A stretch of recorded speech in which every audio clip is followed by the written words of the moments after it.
So, hi, Trina. Hi, David. So it's great to meet you. Thanks so much for popping on to have an effortless conversation. You're welcome. Yeah, excited to connect. Yeah, it's good to meet you. I should probably explain to the people listening how we came into contact. So I have been on YouTube for a few years, but I've just recently joined TikTok. And I'm a Ah, little bit late to the party, I think. But I joined like a few weeks ago, and I was scrolling through one day, and your videos popped up, and they were great, and you were so clear in your teaching and the way you were pointing to our true nature. So yeah, I thought I would reach out and see if you wanted to pop on and have a chat. okay, fun. Oh, I didn't know that you discovered me through TikTok. I thought it was through YouTube, but that's fun. Yeah, because there's not too many non-dual people in TikTok land. There are some, but YouTube seems to be more of the hotspot for it. Yeah, there's a few on YouTube. I think that was the place where I kind of started. And then I ended up making, I don't know about you, I know you have a YouTube channel as well. Well, I ended up making a load of shorts. And a friend of mine said, "Oh, why don't you just, repurpose your shorts onto TikTok? You've got like 100 of them. Why don't you stick them on there?" And I thought, oh, well, that's a great idea. Why not? But there Yeah. are, like you say, a few TikTokers out there who are talking about non-duality, and you're one of them. So I wondered if you could maybe share a little bit about, well, maybe first of all, there'll be a lot of seekers listening. So a little bit about your story. Sure. Yeah. I mean, I was raised as a fundamentalist Christian and had a big heart for God Mhm. and for something greater, always kind of had that predisposition, but also recognized that it was beliefs and that I wasn't actually, I wasn't seeing proof for it. And I Mhm. remember having the intention just as a child that like one day there would be a way to figure out like what's really going on, you know? And in my 20s, I had a sudden awakening out of Christianity. Mhm. I was just exposed to some new information that criticized it. And in an instant, I just realized that what I had been believing and what I had been raised to relate to as the truth wasn't the ultimate truth, and that there was more. And yeah, that there's a huge sense of freedom that came over because of that realization. You know, not this judgmental person, Yeah. special being that's watching you all the time. So there was a big, heart opening and excitement to find the answers and to, and so that's when the seeking really began. And I Right. was very, yeah, very dedicated and devoted to doing all the discoveries, and went through many different spiritual phases and, lots of yoga, lots of Yeah. meditation, India, Guru land, healing, psychedelics, Wow. tantra, You covered all lots and bases. lots. I did. Yeah, I made sure I had my bases covered. Yeah. Like the first time I remember I heard about enlightenment, I was like, yeah, that's what I want. Like, how do I get that? Like, sign Yeah. me up for Yeah. enlightenment. I'll do the yoga, like I'll do the energy stuff. Like, Yeah. yeah, that's what I want. And yeah, so there was a real strong pull that the character responded to. Mm. Um and got really in my head about it, got really wrapped up about it. And a lot of stories formed, spiritual identity, of course, formed around it. Yeah. And and then it wasn't until I met my mentor, Emerson, who pointed very clearly and directly that what I was looking for was already what I was, Hmm. and to stop seeking because there was no point to it anymore. Yeah. And that hit home very deeply.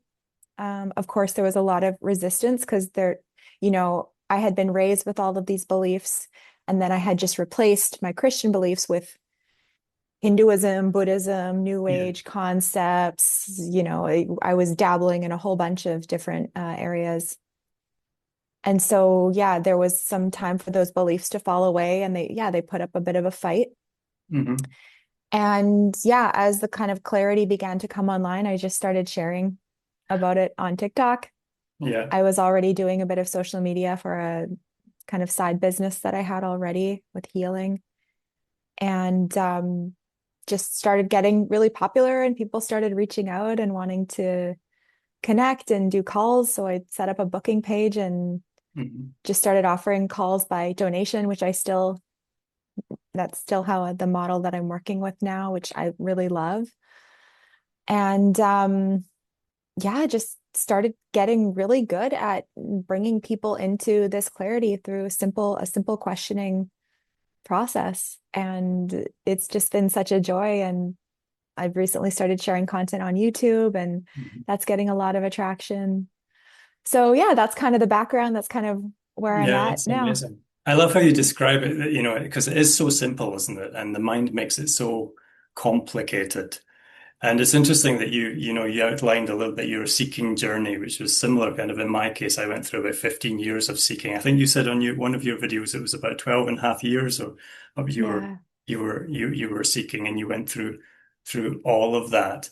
How would you can you talk a little bit about maybe the the futility of that? Do you see that as, or when we get that epiphany, we can see that the seeking is unnecessary, but for many, they have to kind of go through this seeking phase to to reach that dead end of, well, this isn't working either. What else is there? And then there can maybe come a realization. Can you talk a little bit about that seeking phase for people watching? Sure. Yeah. Yeah. It is interesting how it typically does unfold like that for most characters. Um, and if anything, this idea, this concept of awakening, this concept of Hmm. enlightenment, it is really, and I don't really like using that word, to be honest. No, I I mean, prefer to talk about it as more of a sobering up or a clearing up. yeah, Um, but awakening is kind of like a bait for the mind. It's kind of yeah, like hooks it in to be like, no, no, you don't have to keep searching for money and for cars and all these things outside.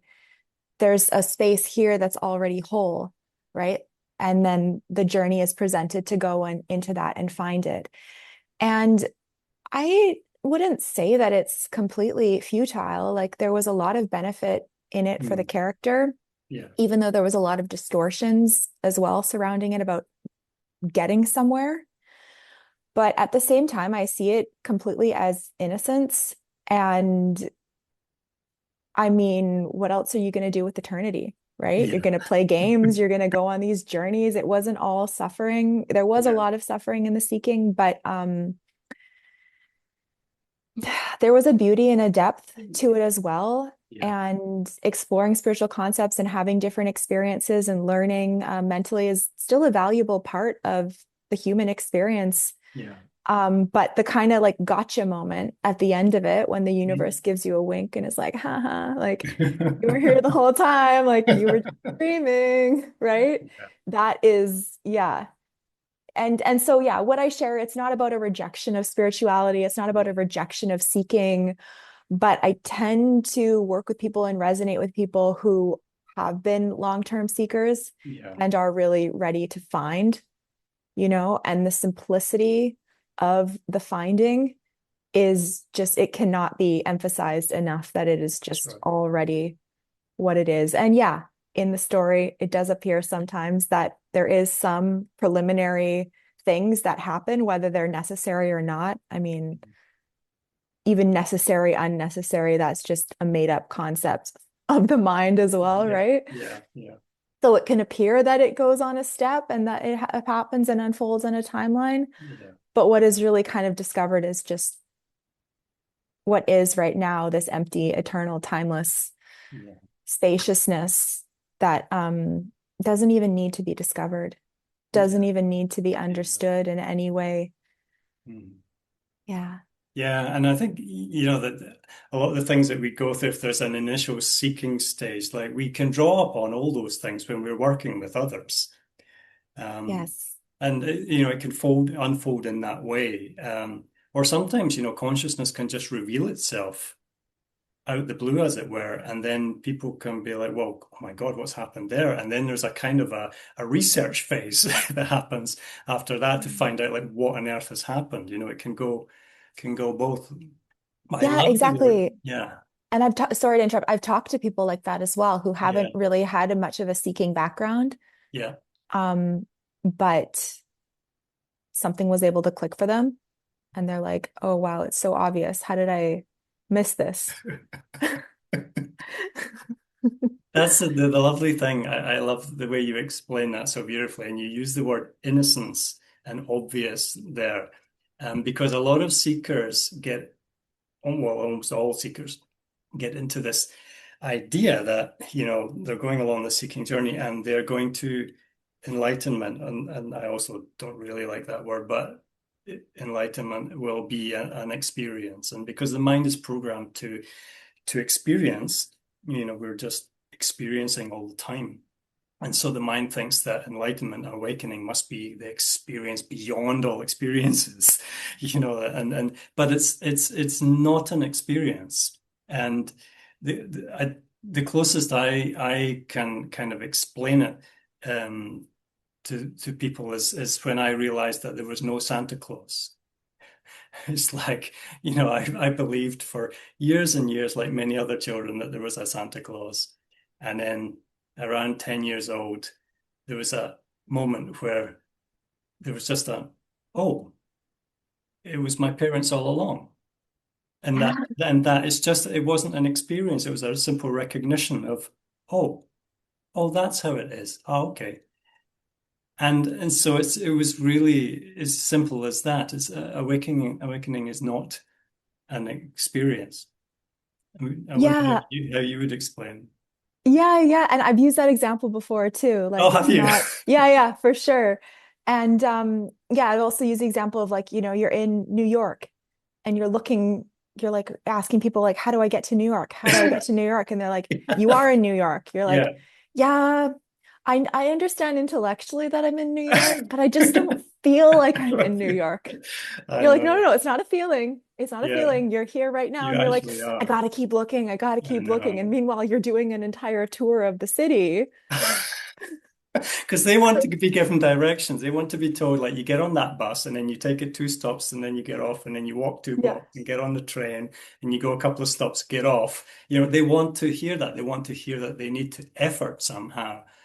And they can't accept that simple reality that you already are what you seek. It's exactly. like you're already home, but you just keep taking that step outside of your door, off your doorstep and going around the neighborhood knocking on doors saying, "Who am I?" But like you're already home. Yeah, yeah, exactly. And it's like, you know, you finally get to the Empire State Building or something, and then you're Yeah, like, oh, right.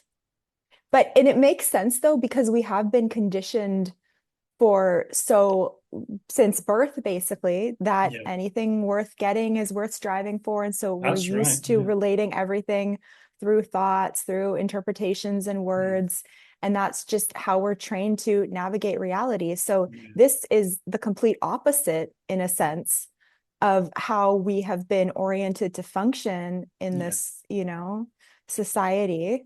yeah. And so the mind will hear about these spiritual concepts and it will interpret it as transcendence. And Yes. I've talked to many people in my calls actually who have had like they'll describe to me these amazing transcendent experiences that are just so blissful and Yeah, amazing. Like I've had some of that myself, but then the mind mistakes that as awakening, that it's and shifts in clarity can coincide with energetic like situations, energetic yeah, experiences, but it's also not really what we're talking about. We're talking about yeah. that which doesn't change, Correct. right? That which is always here. Um, and so yeah, I can even speak with people that have had like a decent amount of kind of dropping away of the character, but the words and the thoughts are still coming up that are saying there's more. I have Yeah. to find more. That's it. And Yeah. That they're and so waiting for it. You can see it sometimes. You point, and there's that pause, and you think the penny's going to drop, and then the mind comes in. You can see they're just on the edge of that recognition, but that tiny little bit of expectation comes in. It's that tiny little waiting for something to happen. It's like this deeper, yeah, you can see that. I want to yeah, go back to this word that you used earlier, which I love and really resonates with me, which is innocence. Because, and you talked a little bit there about how the societal conditioning also, because, you know, up until around 2 years old, like we were just, the world was just viewed as awareness, and there was no thoughts involved. There was just a singular field of awareness, and then from two, we were kind of started to be taught, and this is this is your mum, this is your dad, that's a tree, and the labels start, and this whole getting sucked into this game begins. But it's a very innocent, not a mistake, but it's a very innocent involvement in the game, isn't it? Because our parents and grandparents were also um, they also believed themselves to be separate selves. So it's kind of we get sucked into this kind of innocent playing of a game of limitation, don't we? And then later, as we when this epiphany occurs, then we kind of come back to that innocence in a way. Although we never really left it, it was just we just got engrossed and fixated on this game of limitation. So we come back to an innocence, really. How would you describe that kind of process, if you will? yeah, absolutely. I mean, yeah, you could look at it from two angles. You could look at it as everything's innocence, even the identified state, because really what's happening is just a natural response to the body based on, or a natural response to the environment based on the circumstances and the conditioning, Yeah, right? That's kind of all we have to go on, right? We feel like yeah, there's someone in here that's making a decision, but that decision is based on the amount of information that we have, the intentions of the mind, all of these different factors that go into that decision, right? If there was different information, one would make a different decision. So the yeah, decision is kind of making itself. yeah, Um, and so there's an innocence in that as well, how in a sense, like the body is being moved by the environment, by the circumstances and the natural cycles of life. And waking up to that recognition, or like waking up to that, seeing how it is that there is no personal central figure in here that's responsible. hmm, It's just an outcome. It's just like a formula yeah, that is an expression of creation, creating on top of creating on top of creating, like never ending in this exploration of infinite miraculous life that we just find ourselves in for no reason, right? yeah, Effortlessly here. yeah, And so the returning to that, in a sense, from the waking up or sobering up process, um, it's a seeing that everything is innocence, yeah. even though you thought that there was some separate character in here. So yeah, That's it is. right. It's like going back to childhood. And have you heard that song, Return to Innocence by Enigma? I know it. I haven't heard it, but I know the title. So the music video is very beautiful. Right. I suggest you and all your listeners to watch it. It's very, very touching and just a beautiful song in Hmm. general. And yeah, I won't spoil it, but it gives a Okay. beautiful representation of kind of what I'm talking about when it comes to Oh, the brilliant. the beauty of life and how it just unfolds and how nothing is really out of place. Yeah, it's I perfect love that. beyond the That's beautiful. concept of I'll time. link that. I'll link that below so people Yeah, can find it. yeah, I love please do. what you're describing there and the way you describe it about the spontaneous arising of what is, and by the time we've thought has come in to comment on it, it's already happened. It's just everything is just spontaneously arising and Can you maybe talk a little bit about how this suffering arises from this kind of the resistance to what is? Yeah, I would say a big piece of it is the thought I, Yeah. right? Ramana Maharshi, I can't take credit for that. He said it. And I was actually talking to a man last week who is a pediatrician Hmm. for children, and he's trying to apply these kinds of concepts or whatever to children who are dealing with a lot of anxiety and self-harm issues. And it Yeah. was so fascinating to hear him describe um, everything kind of starts out because he's trying to like separate the word from the actual thing Hmm. in a child's mind because they just assume, and most adults do as well, that if they think it, then that's the truth. Right? Yeah. If I think I'm a failure or I'm a bad person, then that's just the truth. And then that creates a whole emotional experience. But it really like this thought of I, the identification with the words really kind of digs its tentacles in from a Yeah. very early age. And that's the foundation of the relationship that is kind of just assumed to exist between an I and a mind.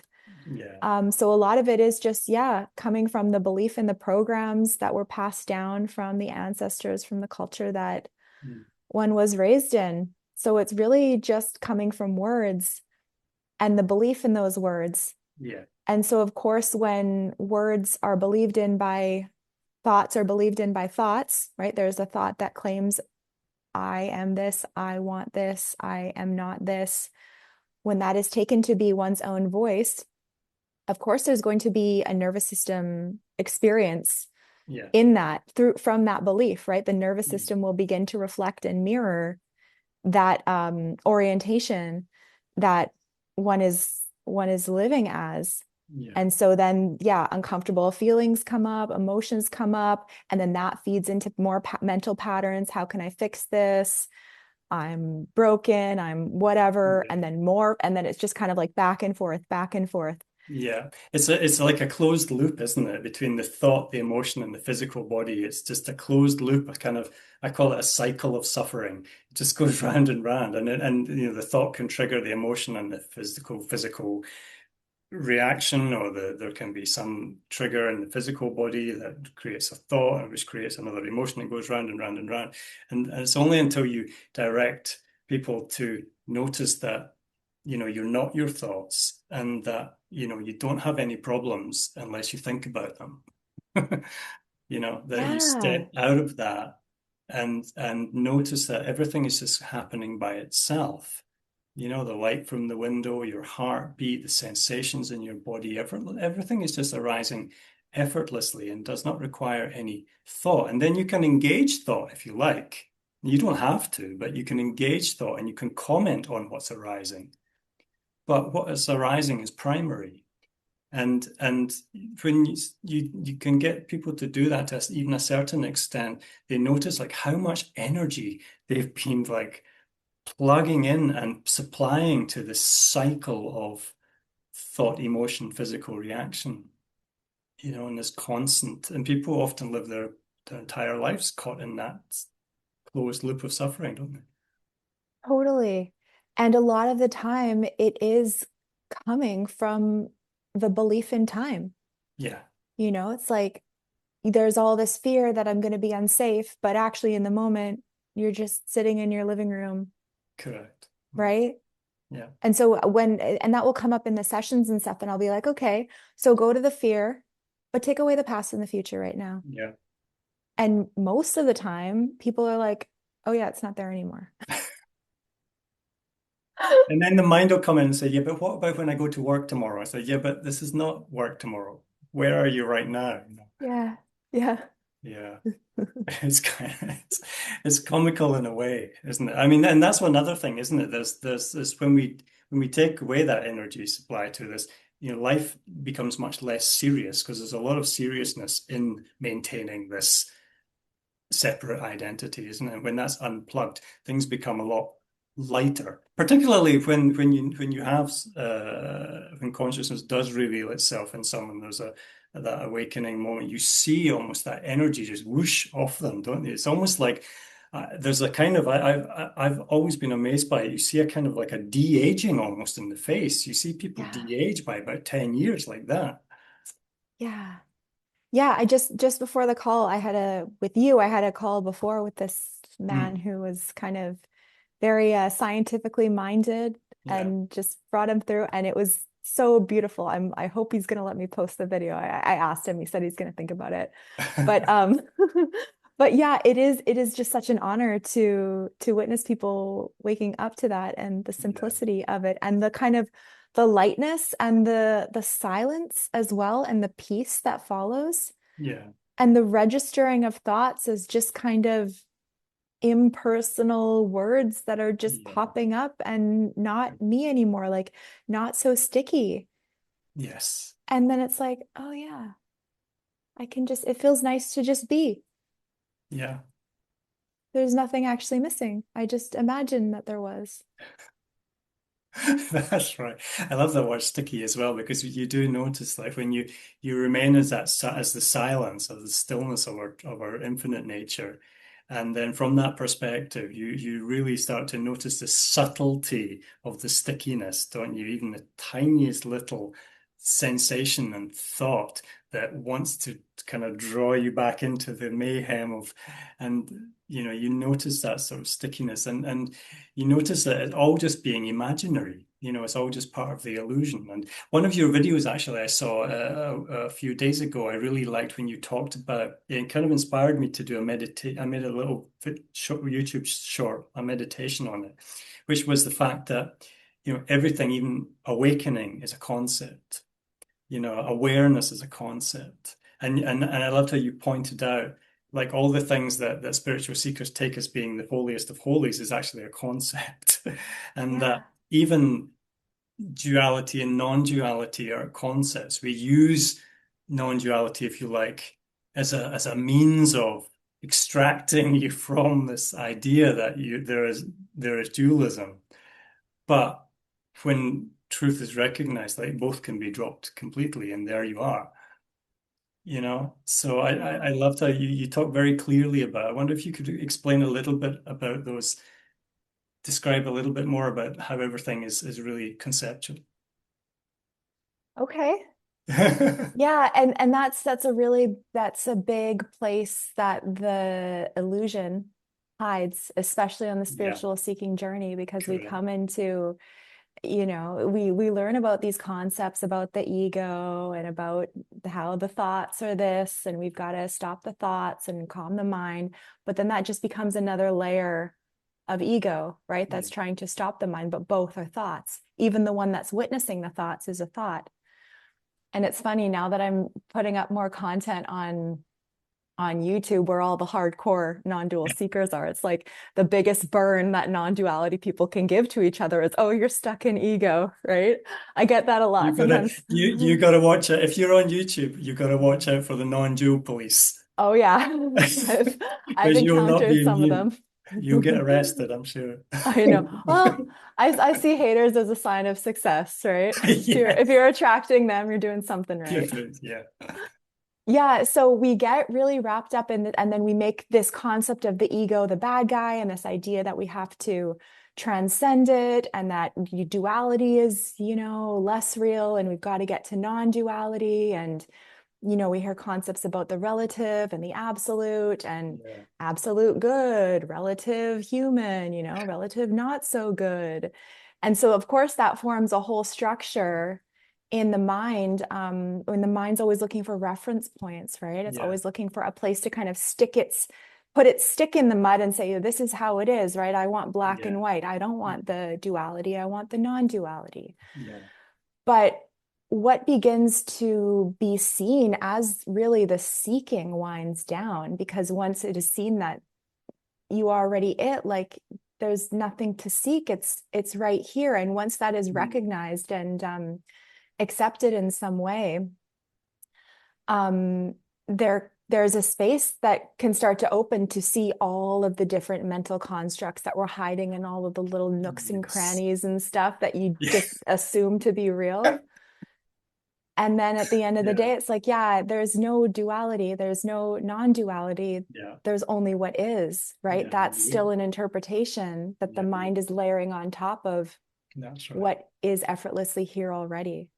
That's beautiful. I wonder if you can talk a little more about that because that's this so-called, I think what we're getting into now is what is so-called the mind will label a integration phase. And it's kind of something that has not really been talked about in spiritual circles until very recently.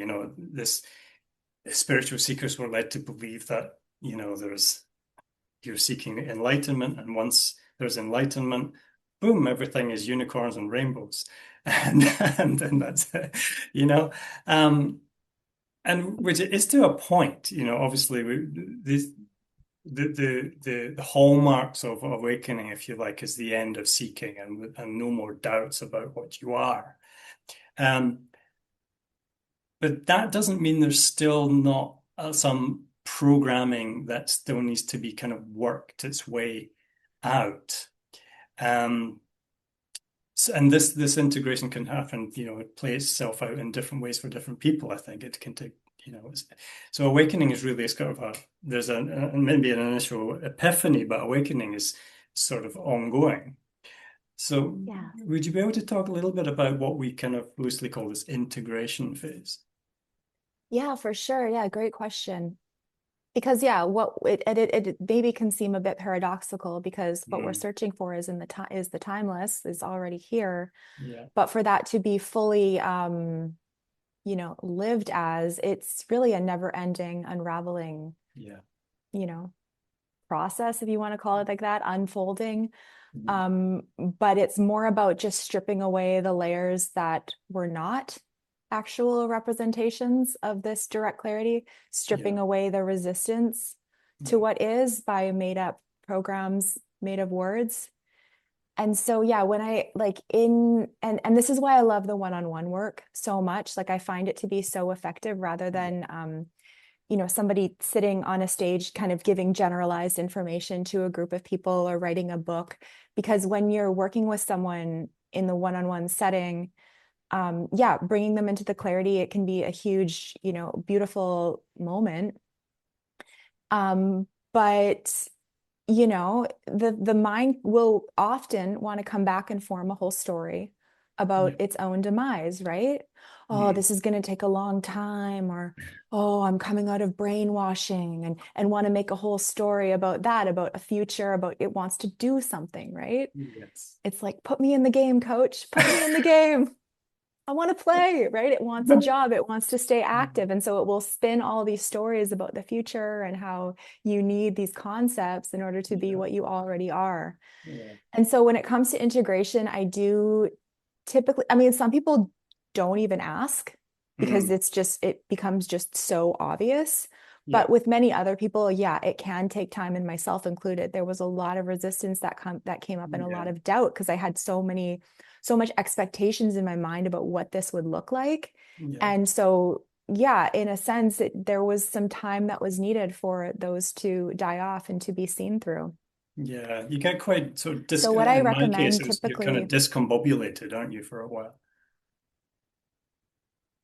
yeah, yeah, it's a shedding, right? It's Mm, there can even be a grieving process because yeah, you're letting go of a paradigm that you had thought was real for so long. Even though it was never actually real, there was never actually someone there. yeah, Yeah, it can sometimes for some people it can take some time to adjust emotionally or just mm, mentally.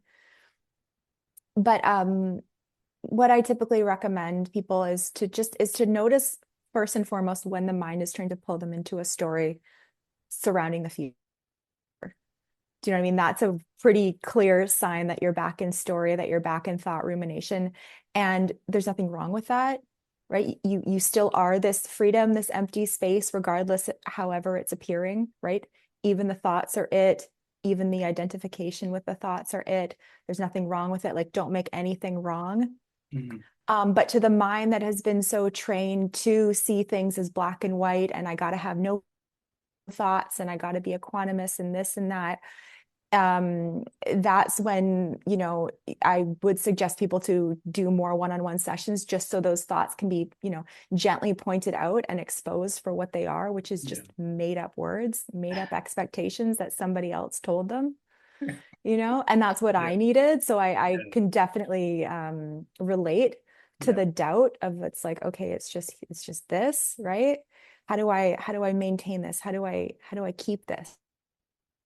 And so just kind of pointing that out is helpful for the integration.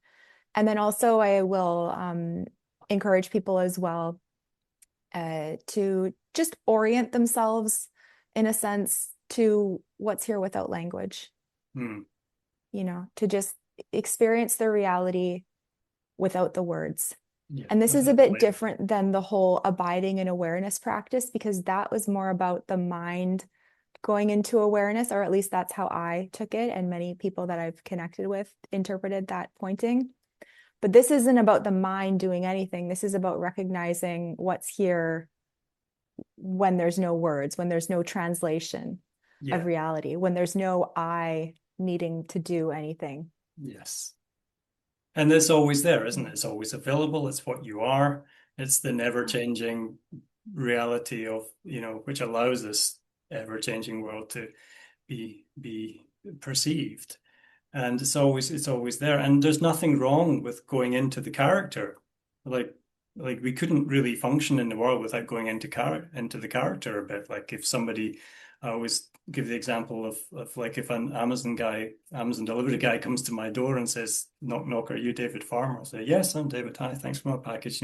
You can play Right. the character. There's that freedom, but before there wasn't the freedom. You believed yourself to be that character, but now there's that freedom and that choice. And when you have that perspective of the knowing of your true nature, then you see these subtly when the mind wants to just pull you back into some kind of story, and then you can see it. And when you see it, you're just like, nah, I don't want to play that game anymore. I know how that goes. I know how that ride goes, and you don't want to take it. And there's that freedom there that wasn't there before. Yeah, like you can opt out. It's like Yeah, that like world of language and meaning and translation and past and future just stops feeling so attractive. yeah, Not because you're trying to see the truth, but because you've already seen it and it feels good. yeah, It feels peaceful and it's less drama. And so there's not even a you that needs to integrate anything. no, It's just a natural kind of unfolding, just like how, an ocean balances itself out, right? Or a forest, everything kind of moving in unison. There's no the central ecosystem. thing. Yeah, Yeah. yeah, And that's how nature is, and we are nature. So even kind of changes in emotional expression or orientations or constitution, um, it just kind of slowly. So it's like the best thing to do is just get out of the way. Just let nature take its course, right? You're yeah. interested in this. If you see clearly there's no one here, I'm here to support if you need help. And, as I'm sure you are too, and many other wonderful people that are doing this work. Um, but yeah, you don't need to force it. You don't need to Yeah. you do it. It's already what Yeah, is. it's already happening by itself anyway, isn't it? It's kind of Yeah. like I use the analogy of if you're jumping out of an airplane, you're in total free fall.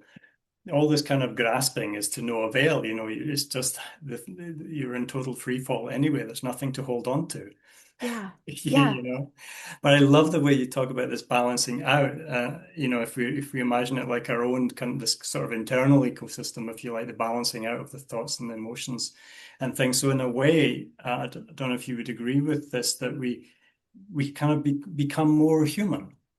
We fully live the human experience. Before we weren't completely human when we were stuck in our fears and desires and this belief of how we had to behave, and which was just perpetuated by society and the I thought.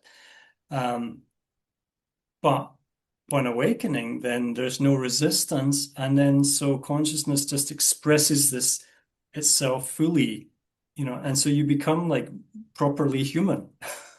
and you feel everything. It doesn't mean that you don't get angry at something. It doesn't mean something doesn't piss you off. It doesn't mean you don't get sad or you become, it doesn't mean that you become sort of numb. On the contrary, you feel everything fully. Yeah, it really is about meeting life directly as it is. Yeah. And, interestingly enough, there are some seekers that have this imagined story that awakening is like going to be some, like they use it as an escape Yes. somehow. They think that if I awaken, and fair enough, if you're challenged and there's a lot of emotional difficulty and you hear this story, and there can be helpfulness to it, but it's not about, okay, I'm going to get awakened and then all my problems are going to go away. And Yeah. that's fantasy. That's still Yeah. not meeting what is. That's still world of time, world of duality. So yeah, I totally agree with you that what this work is about just going deeper into this Yeah. self-radiant directness, immediacy that's always here, this clearness that is only apparently veiled because we get distracted by thoughts and words, Yeah. but it's self-shining, like by its nature. It is presence itself. It is direct, just what isness receiving clarity, light. Yeah. Yeah. It's like the ocean is wet, it's just it is. It's what it Yeah, is. This is part of its nature. Self-evident, yeah. Yeah, and it doesn't have to be this kind of mystical thing either. Like No. I try to demystify it and it's Yeah. like, yeah, there's no difference between No. me, between you, between your favorite guru. It's the same space that we're all looking out of. It's interesting you should say that. I had somebody came to me for a couple of sessions with a similar thought pattern of, because this one of the issues with seeking is that people kind of look up to these gurus, so whoever it might be, your favorite one on the internet, as being different.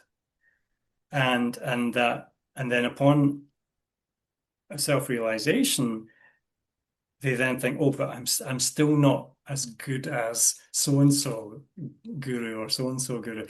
And it's like it's not like that. It's like, consciousness is expressing itself in a myriad of different forms and different ways. And that it's experiencing itself as that particular guru, and it's also experiencing itself as you. And so there is no difference, and your story is not their story. And it's seeing that everything is just, there's everything is the same. Because the mind, as you say, the mind keeps wanting to creep in and compare. Yeah. Like I'm not here to be Ramana. I'm here to be Trina, Yeah, yeah, right? yeah, And yeah, that's fine. That's made up character. I get it. But there's yeah. still a constitution, imprints, instincts that are here to play Yeah, out. there's the Trina experience, and that's cool. Yeah. Yeah, yeah, absolutely. I wonder if now we talked a little bit about integration, and one of the things that people are afraid of when it comes to self-realization is like, how will I be viewed by others? And I know I got stuck here for ages, and my seeking journey is like I kind of wanted enlightenment, but I didn't because I was so afraid that I might change into some totally different person. The joke being that the person seemed to be non-existent. So Right. there is no Right. person to change anyway. But of course, when you're seeking, you don't know that. But there's a kind of a fear for many that how will my relationships be affected? And so I wonder if you can talk a little bit about that, how have your relationships, with family and friends been affected and developed um, after realization? Yeah. Yeah, it's so funny the concerns that the mind has about a place that it doesn't know anything about, Yeah. you Yeah. know? It's like a tour guide that's never actually been to the city before. That's right. right? Doesn't know anything about the city, but it's Just like, I'll take you. yeah, and just make shit up. I'll keep you safe. Yeah, Yeah, yeah, yeah, yeah. yeah, So it's normal to have these kind of concerns like, will I just be isolated? Will I ever be able to get into a relationship again? yeah. What if I have to totally disappear? I'm not ready to fully surrender yet. The mind just creates these ideas about what will happen in the future Mm, in order to maintain its relevance. yeah, But when that voice is no longer believed in to be something that's telling you some, divine truth or even logical truth, um, at least I can say from my own experience that my relationships have really improved yeah, because there's no one, there's no like beliefs or narrative anymore that wants to be validated, that wants to be told that it's right, that wants to argue or that wants to make a whole story about what they meant when they said that. And do you know what I mean? And particularly with like the part of my family that's religious, yeah. um, when I was in my seeking days, there was definitely contention there because my spiritual beliefs conflicted with their spiritual beliefs. And Mm, that voice wanted to show them that they were wrong, you know? And now there's just an appreciation for the diversity and a seeing again of the innocence yeah, of all of it, right? And that's not to say that some relationships can't drop away yeah, if they're not serving, if there is a different level of it just being or frequency we could call. Um, and if that happens, then that will just be a very natural thing that will lead, like, how could it not lead to something more healthy? yeah. Right? When something is not in resonance anymore, that falling away could only really be a good thing in the That's long right. term anyway. So That's right. yeah, I would say there's a lot more compassion as well for people and just not feeling triggered really Yeah. by, I mean, sometimes some stuff can come up in the body, like I'm not gonna say I'm perfect, Mm, sometimes like things can still arise, but it's recognized as not something to take seriously, yeah. so the compassion is there, the appreciation for the differences is there. And yeah, there's no more voice that's looking for validation. It's just enjoying kind of the simplicity of whatever is being experienced. Yeah, that's right. And that's where we can really help others, can't we? We're really helping without helping just by being our true nature. We're not indulging them in the drama. We're not getting involved in that. It doesn't mean we sit in passive. We can engage in conversation, but internally, we're really not putting out that vibe anymore. That's going to kind of perpetuate their suffering. Our true nature is, and they may be look at you and they'll notice something different, but that's cool. That's fine, as you say. Like people will naturally drop away and that's only for the greater good. And I think we come to realize that the only really way to heal and help is just to remain as our true nature.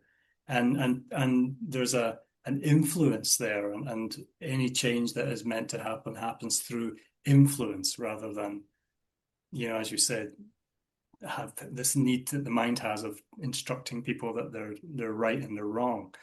It's just this pure being influences the world around you. Yeah, just love, It's as simple as that. It's love, just love. Yeah, it's as simple as acceptance. that. Yeah. Right? This mind has this fantasy that if its will is enacted and if everyone thought exactly like it, because out of 8 billion people, it's the one that has the correct opinion, Yeah. you know, then the world would be perfect, Yeah. you know. But that is just, the definition of the expression of distortion. Yeah, absolutely. So at the end of the day, love conquers all, doesn't it? It's just It does. Yeah. Be the change, right? be the change. That's right. Well, I think that's what a beautiful way to wrap up. Agreed. So how can people get in touch with you, Trina? I'm sure, people will really want to reach out after they watch this and hear your message. So how can people get in touch with you? Sure. Yeah. Yeah, you can find me on YouTube. It's just Trina Dawn 111. And my website, trinadawn.com.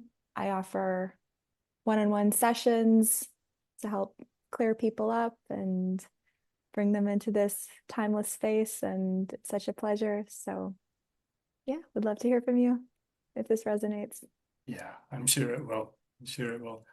Thank you so much for joining. Yeah, thanks for having me, No David. This is worries. fun. Yeah, okay. Yeah, let's keep in touch. Yeah, yeah, for Yeah. sure. All right. Thanks very much, Trina. Speak You're soon. welcome. Cheers.